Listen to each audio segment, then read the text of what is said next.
Next question number 8th of 3rd का solution देखते हैं। देखिए क्या दिया हुआ है, a n equal term equal to 4 और कॉमन डिफरेंस 2 और एन टर्म तक का सम -14।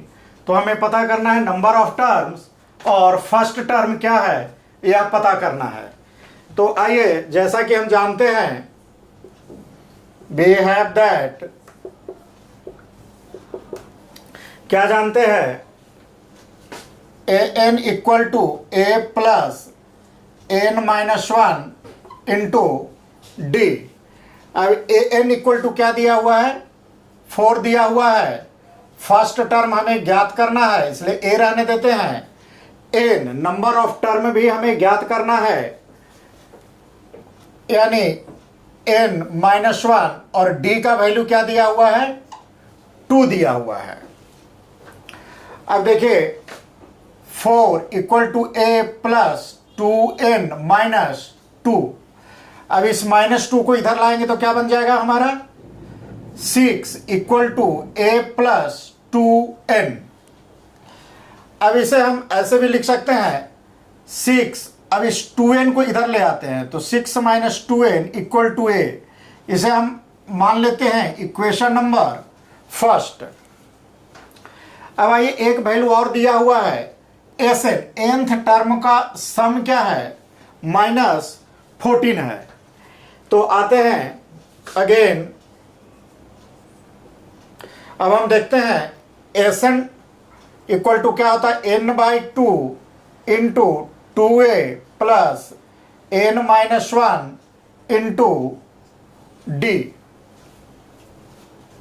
अब एस एन का वैल्यू क्या दिया हुआ है, -14, यानी हम लिख सकते हैं -14 इक्वल टू n/2 2। अब देखिए ए का इक्वेशन फर्स्ट में ए का वैल्यू कितना है, 6 - 2n।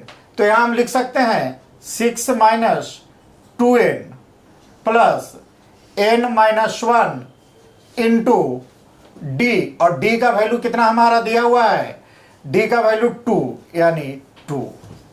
अब इसे और सिंप्लीफाई करेंगे, अब इस 2 को यहां मल्टीप्लाई कर दें तो -28 इक्वल टू n।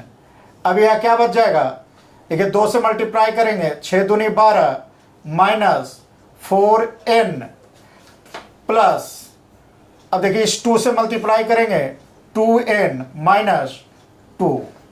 अब क्या बन गया हमारा, -28 इक्वल टू n। अब क्या बच गया, देखिए इस 12 में से यह 2 माइनस हो जाएगा यानी 10, और -4n में और प्लस 2n -2n। अब आइए देखिए -28 इक्वल टू मल्टीप्लाई कर देंगे तो क्या हो जाएगा, 10n माइनस 2n स्क्वायर।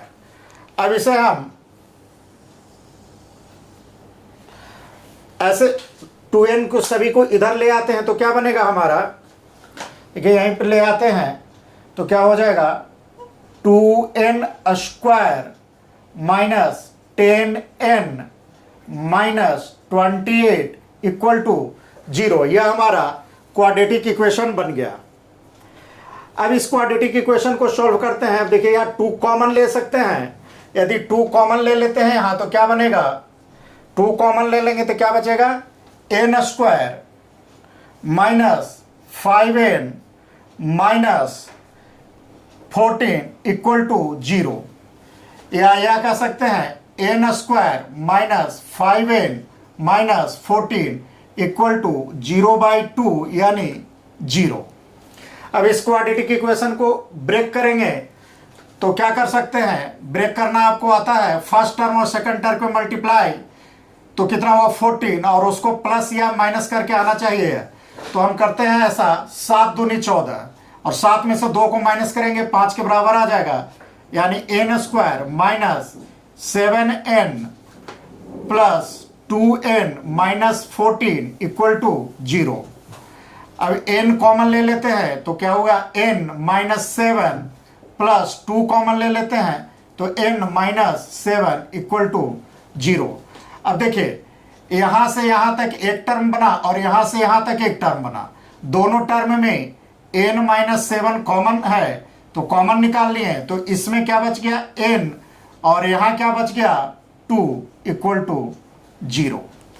अब आगे चलते हैं, n-7 को लेफ्ट साइड रखते हैं और इसे हम अगर भेजते हैं तो n+2, और हम जानते हैं कि 0 में किसी भी संख्या से डिवाइड करते हैं तो 0 आता है, यानी n-7 इक्वल टू 0, इसलिए n equal to 7।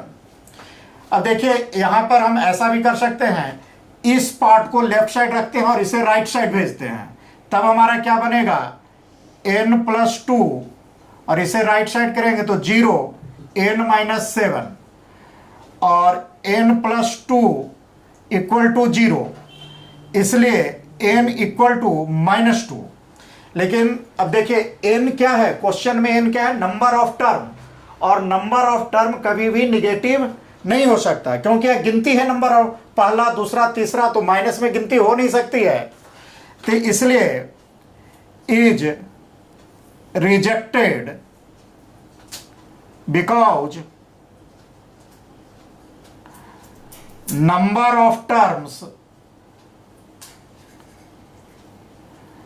Can not be negative, number of terms negative नहीं हो सकता, इसलिए फाइनली n का आंसर जो होगा हमारा क्या होगा, n का आंसर हमारा नंबर ऑफ टर्म 7 होगा।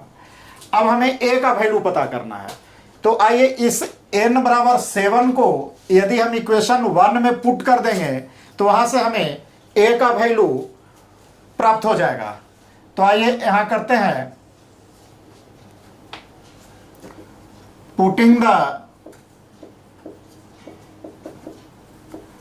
Value of n equal to 7 in equation first, और इक्वेशन फर्स्ट क्या है हमारा, इक्वेशन फर्स्ट है 6 - 2n इक्वल टू a, 6 - 2 और n का वैल्यू कितना है 7 इक्वल टू a, यानी कितना होगा 6 - 14 इक्वल टू a, इसलिए a इक्वल टू कितना हो गया, 14 में से 6 चला गया, 6 6 12 2 -8, यानी आप कह सकते हैं हेंस जो आपका फाइनल आंसर हुआ n इक्वल टू कितना हुआ 7 और a इक्वल टू -8।